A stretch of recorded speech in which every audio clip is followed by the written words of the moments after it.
Bună ziua și bine v-am regăsit! Și uite că am ajuns și la zodia Pești. Păi să vedem cum va fi și această lună februarie pentru voi, cei de la zodia Pești. În primul rând văd că aveți aici niște inițiale, cum ar fi R, C, B, A, E, T, U, da? Și avem de început, aș putea să spun, zodia Săgetător. Probabil că voi aveți de-a face cu o persoană din zodia Săgetător sau cu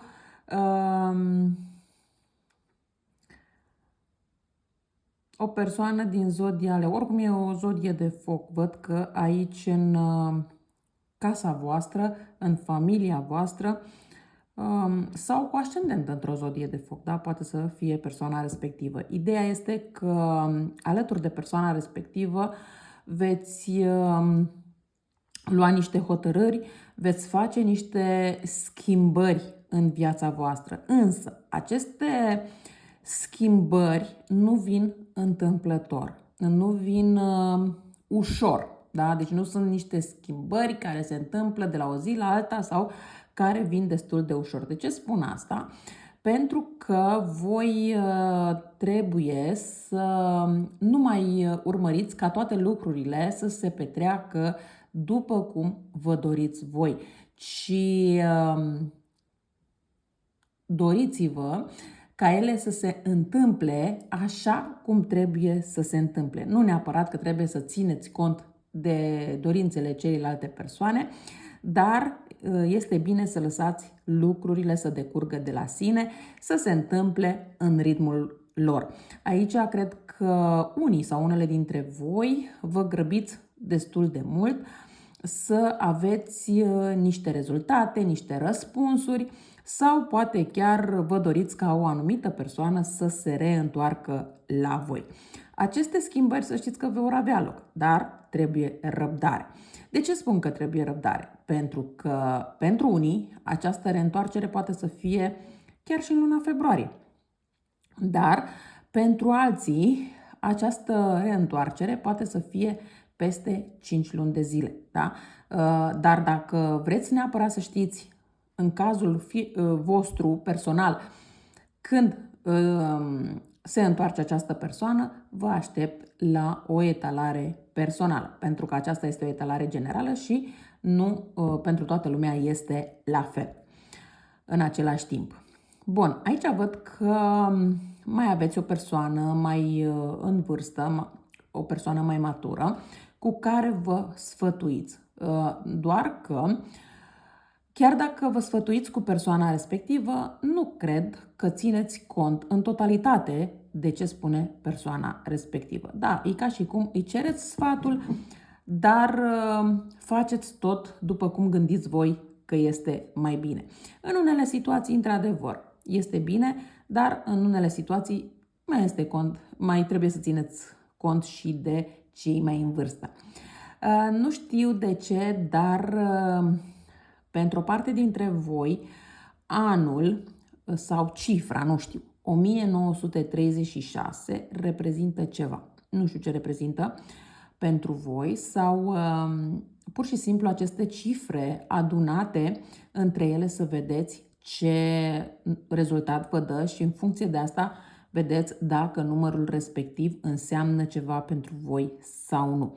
Sau poate că voi sunteți persoane care vedeți acest videoclip și aveți vârsta 36 de ani, între 36 și 42 de ani. Dar bineînțeles că puteți fi de diverse vârste.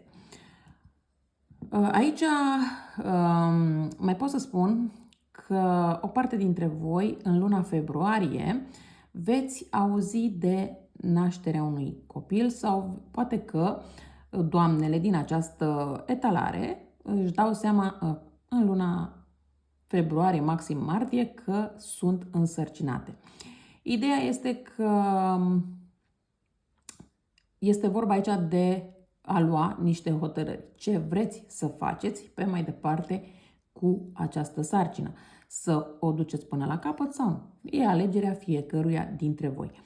Însă nu este singura hotărâre pe care va trebui să o luați. De ce? Pentru că aici văd că în luna februarie voi veți lua 3 hotărâri, dintre care 2 sunt mai, să zicem așa, nu foarte semnificative, dar cea de-a treia, da, are o importanță pentru voi destul de mare, pentru că în funcție de hotărârea respectivă, viața voastră se va schimba. Acum, e clar, depinde cum se va schimba. Cumva, doamnele, chiar dacă rămâneți însărcinate în această perioadă sau aflați deja că sunteți însărcinată, pe undeva vă doriți să aveți acest copil, dar pe undeva încă vă mai gândiți pe partea de carieră. Este bine să vă hotărâți destul de clar și de bine ce vă doriți să faceți, cum vă doriți să faceți lucrurile, pentru că, indiferent de alegerea pe care o veți face, viața vi se va schimba. Bun, acum e clar, depinde în ce sens, pozitiv sau negativ, dar, așa cum am spus, pentru cei care într-adevăr doriți să știți exact cum vi se va schimba viața, vă aștept la o etalare personală. Bun, aici mai văd că în perioada următoare aveți discuții cu o persoană de sex masculin. Aveți niște discuții cumva destul de supărătoare. De ce spun? Pentru că acest bărbat este destul de egoist, destul de rece, este chiar, pot spune, destul de imatur și se poartă destul de urât cu voi, în sensul că vă jignește, umilește, poate chiar vă și critică, cine știe, dar dacă până acum voi poate ați stat lângă acest bărbat în speranța că lucrurile vor fi din ce în ce mai bine, acum cred că veți lua hotărârea să plecați de lângă acest bărbat, să vă găsiți fericirea, de ce nu, în altă parte.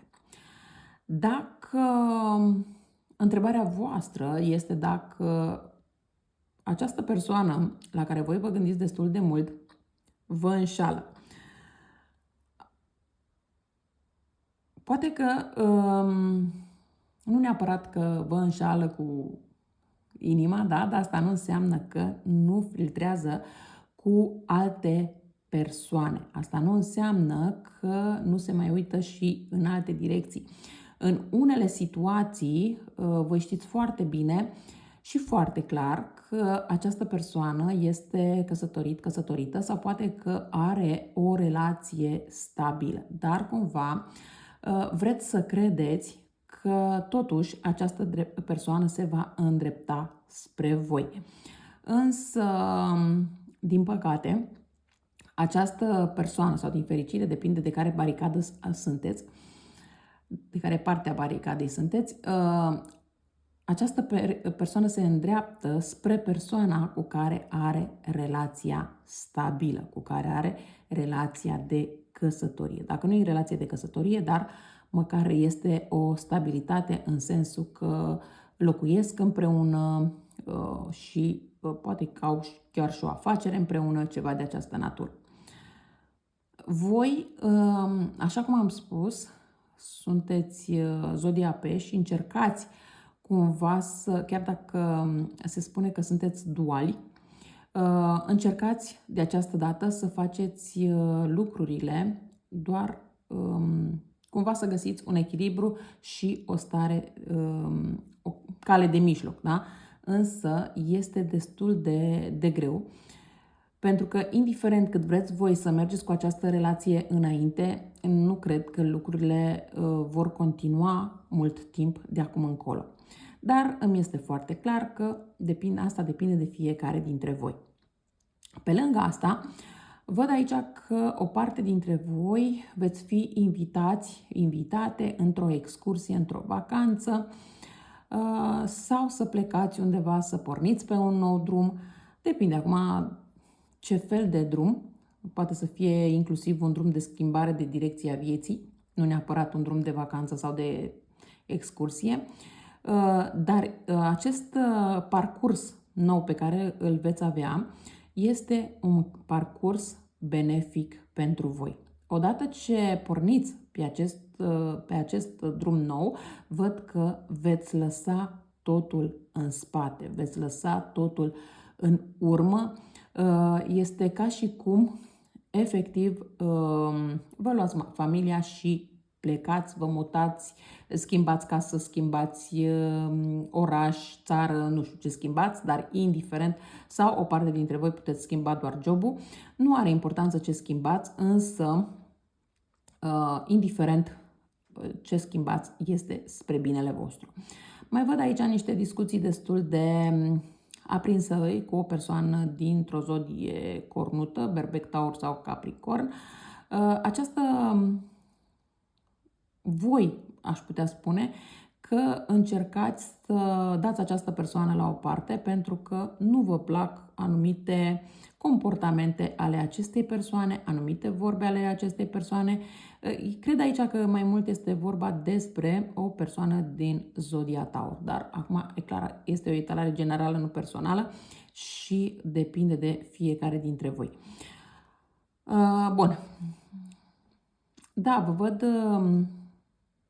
Până să faceți această schimbare, vă văd destul de supărați, vă văd destul de îngândurate. De ce? Pentru că oarecum vă este și frică să faceți pasul următor, oarecum vă este și frică să faceți schimbarea, că dacă dați greș. Dar știți cum se spune, dacă nu încercați, nu aveți de unde să știți dacă este bine sau este rău. Eu cam atât am avut de spus pentru voi, vă mulțumesc că m-ați ascultat și vă doresc o zi cât mai frumoasă în continuare. La revedere!